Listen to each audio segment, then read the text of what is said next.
தமிழக சட்டமன்ற தேர்தலில் களம் காண்பதற்கான பணிகளை தீவிரப்படுத்தியுள்ளது தமிழக வெற்றிக் கழகம். அக்கட்சி சார்பில் போட்டியிட விரும்பும் தொண்டர்களிடமிருந்து விருப்ப மனுக்களை பெறும் பணி இன்று முதல் தொடங்கியுள்ளது. இன்று தொடங்கி பிப்ரவரி 14ஆம் தேதி வரை விருப்ப மனுக்கள் வழங்கப்பட உள்ளன. சென்னை கிழக்கு கடற்கரை சாலை பனையூரில் அமைந்துள்ள அக்கட்சி தலைமையகத்தில் இந்த மனுக்கள் விநியோகம் செய்யப்படுகின்றன. 12 மணி முதல் மாலை 5 மணி வரை தொண்டர்கள் மனுக்களை பெற்றுக் கொள்ளலாம் என அறிவிக்கப்பட்டுள்ளது. இதற்கான கட்சியின் தலைமையிடத்தில் பல்வேறு பாதுகாப்பு ஏற்பாடுகள் செய்யப்பட்டுள்ளது. கொள்கை பரப்பு பொதுச் செயலாளர் IRS அருண்ராஜ் தலைமையில் இந்த விருப்ப மனுக்கள் இன்று வழங்கப்படுகிறது. விருப்ப மனுக்களை பெற ரூபாய் 100 கட்டணம். இதை பூர்த்தி செய்து திருப்பி அளிக்கும் பொழுது தனி தொகுதிக்கு ரூபாய் 5000, பொது தொகுதிக்கு ரூபாய் 10,000 என நிர்ணயிக்கப்பட்டுள்ளதாக கூறப்படுகிறது.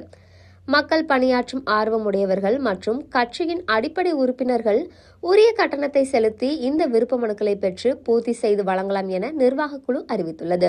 பல்வேறு மாவட்டத்திலிருந்து நிர்வாகிகள், கட்சி தொண்டர்கள் விருப்ப மனு பெறுவதற்காக ஆர்வத்துடன் வந்த வண்ணம் உள்ளனர். தவிக தலைவர் விஜய் சமீபத்தில் 3ஆம் ஆண்டு கட்சி நிகழ்ச்சியை தொடர்ந்து கட்சி நிர்வாகிகளுடன் தொடர் ஆலோசனையில் ஈடுபட்டு வருகிறார். தொகுதி வாரியாக பொறுப்பாளர்களை நியமித்தல், உறுப்பினர்கள் சேர்க்கை என பல கட்ட பணிகளை முடித்துள்ள நிலையில் தற்போது வேட்பாளர் தேர்வுக்கான முதல் படியாக இந்த விருப்ப மனு நடைமுறையை அக்கட்சி தொடங்கியுள்ளது. இந்த அறிவிப்பு தவிக தொண்டர்கள் மற்றும் இளைஞர்கள் மத்தியில் பெரும் உற்சாகத்தை ஏற்படுத்தியுள்ளது. வரும் நாட்களில் இதற்கான கூட்டம் தலைமையகத்தில் அதிக அளவில் இருக்கும் என எதிர்பார்க்கப்படுகிறது.